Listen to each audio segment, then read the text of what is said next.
பெருமதிப்புக்குரிய பெரியோர்களே, திருப்பூர் நகரத்தில் மக்கள் நலனுக்காக தொடங்கப்பட்டிருக்கின்ற சாரதா மருத்துவமனை மருத்துவர் மதிப்புக்குரிய ஆல்பர்ட் ரொனால்டோ அவர்களே,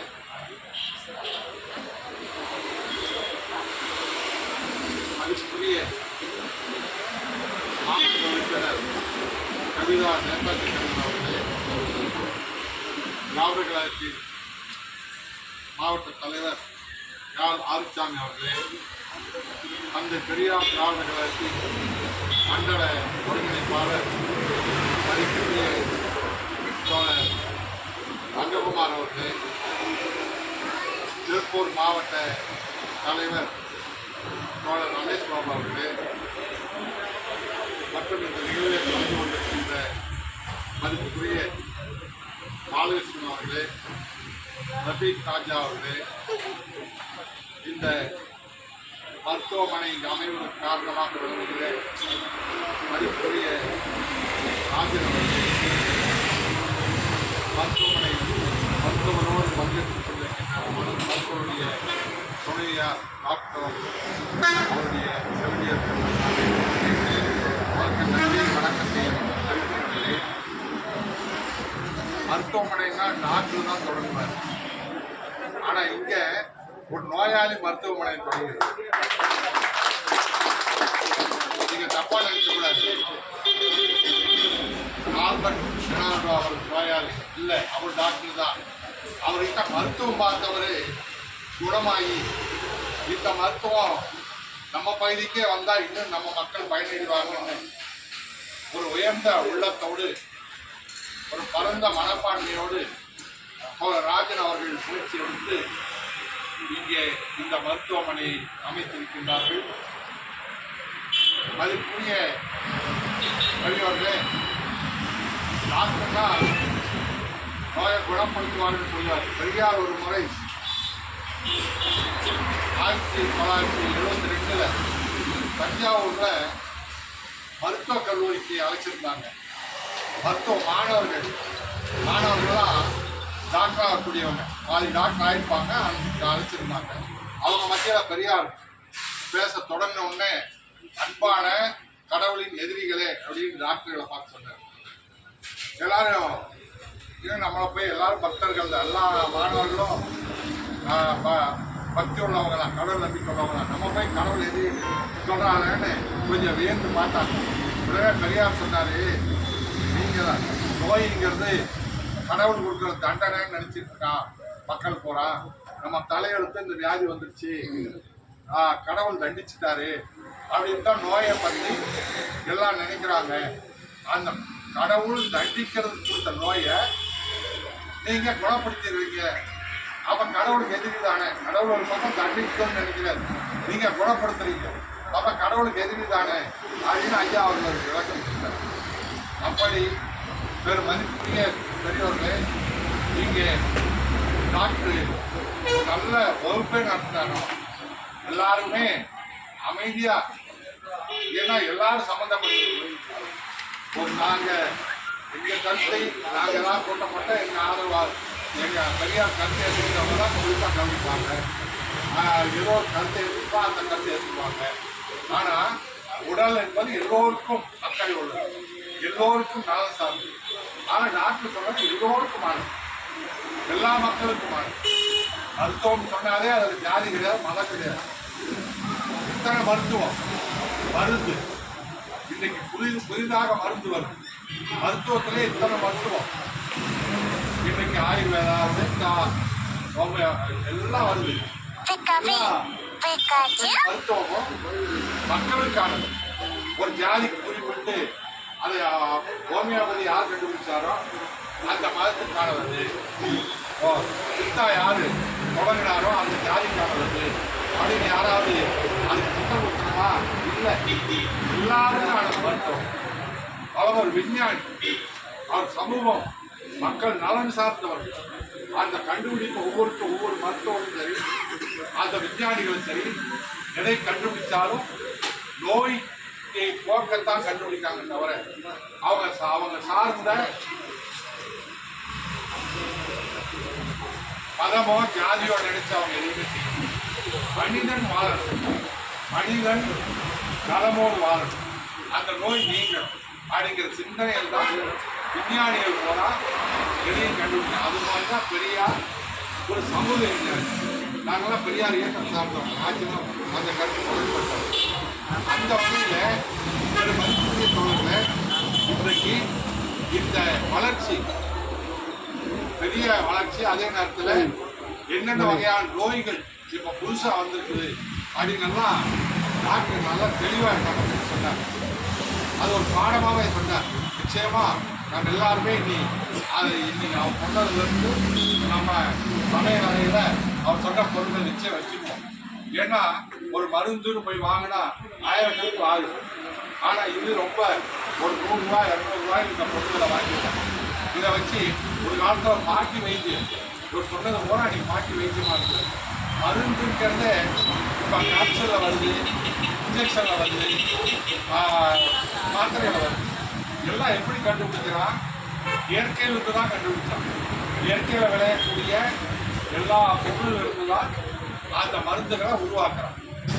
அதை நம்ம பாட்டி காலத்தில் நேரடியாக அப்படியே கொடுத்தாங்க. ஒரு தலைவர் வந்து அரைச்சி அப்படியே கொடுப்பாங்க. ஆனால் அந்த பாட்டி வைத்தியம் எப்படி அழிஞ்சதுன்னா பாட்டினால் தான் இருக்கு. பாட்டி வைத்தியம் தெரியும், பெரியவங்களுக்குலாம் தெரியும். ஏதாவது தலைவலின்னா ஒரு மருந்து கொடுப்பாங்க, வியாதியெல்லாம் குணப்படுத்திடுவாங்க. அவங்க கொடுக்குற அந்த நிலத்தால அரைச்சி கொடுக்குறது எப்படி அதை அழித்ததுன்னா அவங்க என்ன தலையை போய் பறிச்சுட்டு வர்றாங்கன்னு யாருக்கிட்டையும் சொல்ல மாட்டாங்க.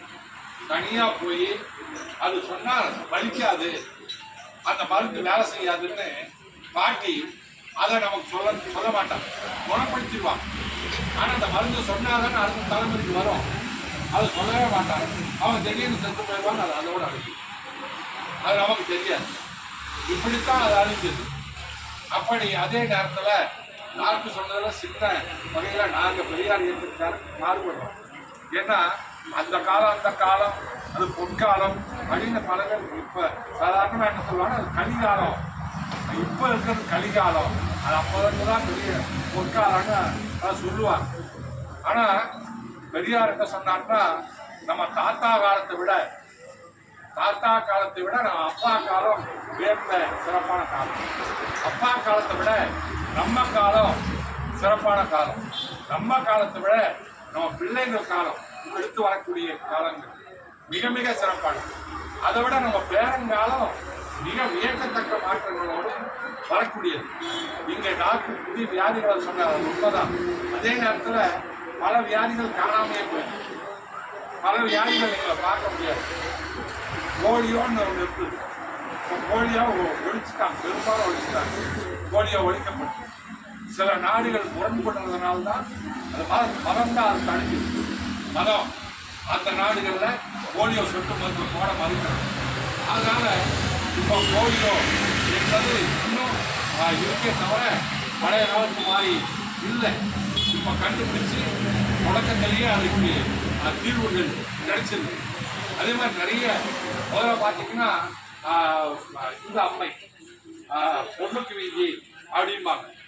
நகை போட்டால் சரியாக போகணும்னு கொஞ்ச நாள் நகையை போட்டுருப்பாங்க, 10 போடுவாங்க, குணமாயிருக்கு. ஆனால் அந்த பொண்ணுக்கு வீங்கெல்லாம் இப்போ வரது நம்ம பார்க்க முடியும். அந்த மாதிரி பல வியாதிகள் அது மாதிரி நம்ம பார்க்க முடியாது. அதே மாதிரி இப்போ பல்லு கட்டுறாங்க அப்படின்னு சொன்னாங்க. அப்போல்லாம் பார்த்தா பொக்கவாய் நிறையா இருக்கும். அவன் முகத்தை பார்த்தா வயசு தெரியும். பொக்கவாய் நிறையா இருக்கும். நான் மன்னிக்கணும், நான் யாரையும் கூட சொல்லி எழுதி பேசல.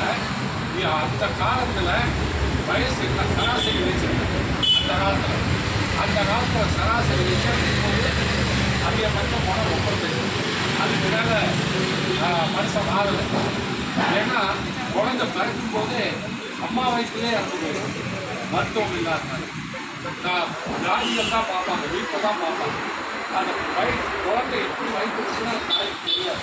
இப்போ கண்டுபிடிச்சு அது குடல் சுற்றி இருக்குது, கழுத்து சுற்றி இருக்குது. ஆனால் சொல்லி பல வகையில் மருத்துவத்தை அந்த குழந்தை அதுவும் இந்தியாவிலேயே தமிழ்நாட்டில் தான் அந்த குழந்தை சாவு விரைவு கலக்கில் குழந்தை சாவு விரைவு தமிழ்நாடு முன்னேற்றம். அந்த குழந்தை சாகுறது அது குழந்தை மட்டும் சாகுது. அந்த காலத்தில் பாட்டி சத்துவம் எல்லாருக்கும் எந்த வயசு உள்ளவங்களுக்கெல்லாம் தாத்தா ஒன்று தான் இருக்கும், பாட்டி 2 எனக்கெல்லாம் 2 பாட்டி. ஏன்னு கேட்டால் முதல் பாட்டி பிரசவத்தும் போது எங்கள் அம்மா பிறக்கும் போது அந்த பாட்டி பிரசவத்தில் அந்த அம்மா இறந்து போகுது பிரசவத்தில். அப்புறம் தாத்தா குழந்தை வளர்த்துலேருந்து ஒரு கல்யாணம் பண்ணாங்க. அப்படி அப்போ பார்த்தீங்கன்னா அப்படி இருக்கும். அப்போ குழந்தையும் சாகும், தாயும் சாகும். இப்போ அப்படி இல்லை. இப்போ அந்த சாவு குறைஞ்சிருச்சு, ரொம்ப குறைஞ்சிருச்சு. அதனால பார்த்தீங்கன்னா சராசரி வயசு அப்போ 30 வயசுக்கு மேலே பார்த்தா பொதுவாக சொல்லுவாங்க. அந்த காலத்தில் தாத்தாமா கருக்கல் எடுத்து கட்டப்படாது கடிச்சு கொடுப்பாங்க. அது ஊருக்கு ஒரு தாத்தா இருப்பாங்க, அவ்வளோதான். எல்லாரும் சாப்பிட்டு மாட்டாங்க, எல்லாரும் முடியாது இல்லை. ஆனால் இப்போ அப்படி அல்ல. இப்போ பார்த்தீங்கன்னா இன்னைக்கு நேற்று பேப்பரில் போட்டுட்டா தேர்தல் வாக்காளர் பட்டியலில் போய் சரி பார்க்குறாங்க. சரி பார்க்கும்போது கோயம்புத்தூர் பாராளுமன்றத்தில் மட்டும் 4467 பேர் 100 வயசை தாண்டவங்க. 467 பேர் 100 வயசை தாண்டவங்க. அதில் 120 வயசு இருக்காங்க, 10 பேர் 15 பேர். அவர் அப்படியே அப்புறம் 80லேருந்து 100க்குள்ள 6000 பேர் இருக்காங்க. பாராளுமன்றத்தில் தொகுதியில் மட்டும் கோயம்புத்தூரில் மட்டும் இங்கே அதே மாதிரி இருப்பாங்க. எப்படி சாத்தியமாச்சு? இந்த மருத்துவர்களால் அந்த நோய் எப்படி துல்லியமாக கண்டுபிடிச்சு எவ்வளோ இப்போ என்னன்னா அது வந்த பின்னாடி மருத்துவம் பார்க்கறத விட டாக்டர் வராமல் எல்லா டாக்டரும் சொல்ல மாட்டாங்க. அதுவும் கோடி ரூபாய் படிச்சுட்டு வராங்க பாருங்க மெடிக்கல் காலேஜில், அந்த டாக்டர் இந்த ரகசியத்தை சொல்லவே மாட்டாங்க. அதனால தான் மருந்து எழுதி கொடுப்பதை கிழிக்கு எழுதி கொடுப்பாங்க. அது மருந்து கடைக்காரன் மட்டும்தான் தெரியும், நமக்கு தெரியக்கூடாது. தெரிஞ்சால் நாம் நேரம் அப்புறம் நாமளே வாங்கிக்குவோம் என்ன மருந்து. அது நமக்கு தெரியக்கூடாது தான் திருத்துவாங்க டாக்டர், மன்னிக்கணும் திருத்துவாங்க. அப்புறம் அது தெரியக்கூடாது, அது உண்மையை சொல்ல மாட்டாங்க. என்ன அடுத்து வராமல் தடுக்கிறதுலையோ சொல்ல மாட்டாங்க. வந்துட்டு இருந்தால் தானே வருவாங்க, அதுக்காக அப்படியே. ஆனால் நம்ம டாக்டர் வரவே வேண்டாம்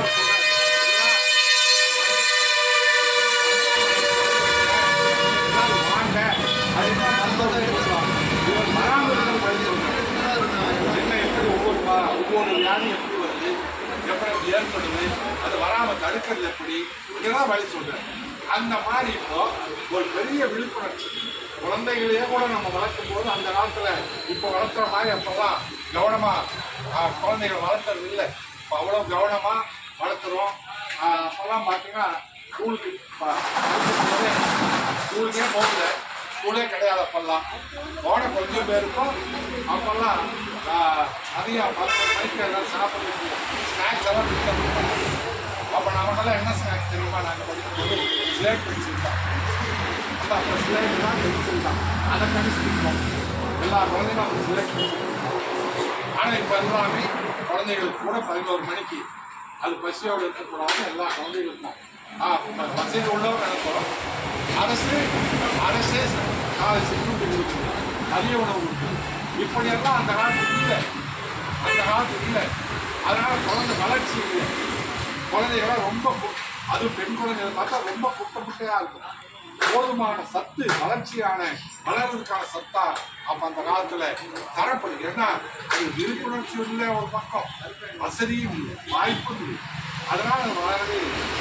அப்படி இந்த நிலையெல்லாம் மாறி இன்னைக்கு படிப்படியாக ஒரு விழிப்புணர்வு ஏற்பட்டு பல டாக்டர் மாதிரி பல பெண் வியாதிகள் வந்திருக்கு. அதுக்கான தடுக்கிறதுக்கான மருத்துவர்கள் தோண்டிட்டு இருக்காங்க, மருத்துவம் கண்டுபிடிச்சிருக்காங்க. அதை மீண்டும் வர்றோம். ஆனாலும் அந்த காலத்தில் இருந்தது என்பதை விட இப்போ ஒரு பொற்காலமாக தான் நாம் இருக்கிறோம். வாய்ப்பு வசதிகள் நமக்கு கூடத்தான் கிடைச்சிருக்கு. அது எல்லோருக்கும் கிடைக்கணும். இதுக்காக தான் மருத்துவர் இந்த மாதிரி ராஜன் அவர்கள் இந்த மருத்துவம் எளிமையான மருத்துவம் எல்லோரும் கிடைக்கணும் அப்படின்னு இந்த மருத்துவமனையை தொடங்கியிருக்கார். அந்த வகையில் பார்த்தீங்கன்னா அப்போல்லாம் கிரைண்ட் சொன்னார், அதெல்லாம் நாங்கள் மாறி போடுறோம். ஏன்னா அறிவியல் வளர்ச்சியில் இன்னொன்று சொன்னால் அவர் கோவிக்கக்கூடாது. இப்போ அந்த காலத்து மாதிரி இருக்குதுன்னா அவர் 52 கிளினிக் திறக்க முடியாது. மாட்டு வண்டியில் எப்படி 52 பேர் வாங்குறது, 52 மருத்துவமனையும் அந்த மாட்டு வண்டியில் போயிருந்தால் எப்படி போய் பார்க்க முடியும்?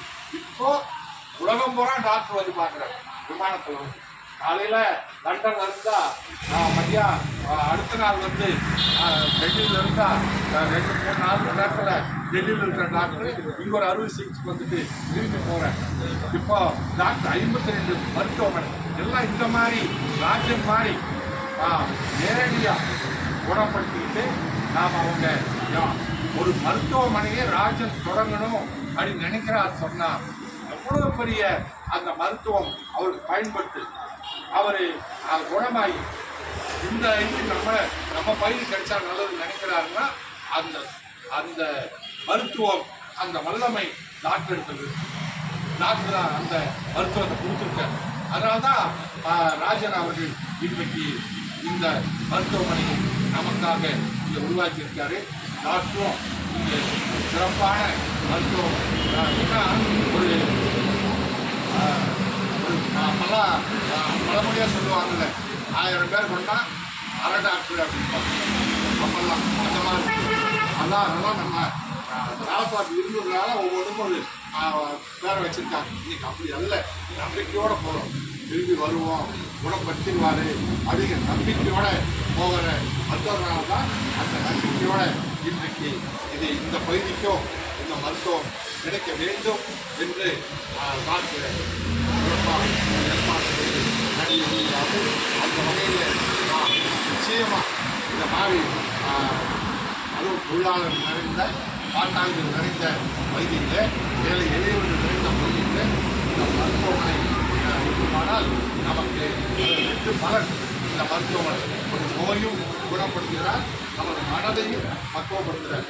நமது மனம் சார்ந்த நிலையையும் பக்குவப்படுத்தி நம்மை முழுமையாக்குகிற நீண்ட காலம் வாழக்கூடிய தன்மைகளை மருத்துவம் அமைவதற்கு இதுக்குரிய ஆல்பர்ட் கமாண்டோ அவர்கள் இந்த அவரும் அவர் துணைவியார் அவர் சார்ந்த மருத்துவர்கள் எல்லோருமே நமக்கு பயன்படுத்தியிருக்கிறார்கள்.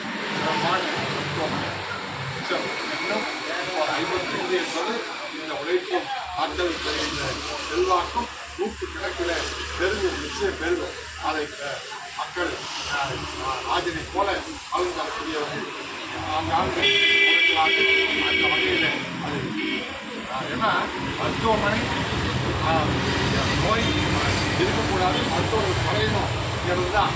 ஆனால் இருக்கிற காரணத்தால் நோய் நிறைய இருக்கிற காரணத்தால் மருத்துவமனை வேணும் அப்படிங்கிற தன்மையோடு நாம் இந்த சிறப்பாக அமைந்த இந்த மருத்துவமனை எல்லோருமே பயன்படுத்திக் கொள்ள வேண்டும், மற்றவர்களுக்கும் சொல்ல வேண்டும் என்ற ராஜனுக்கும் நாம் நன்றியை தெரிவித்து மருத்துவர்களுக்கும் நன்றி தெரிவித்து விடுகிறேன்.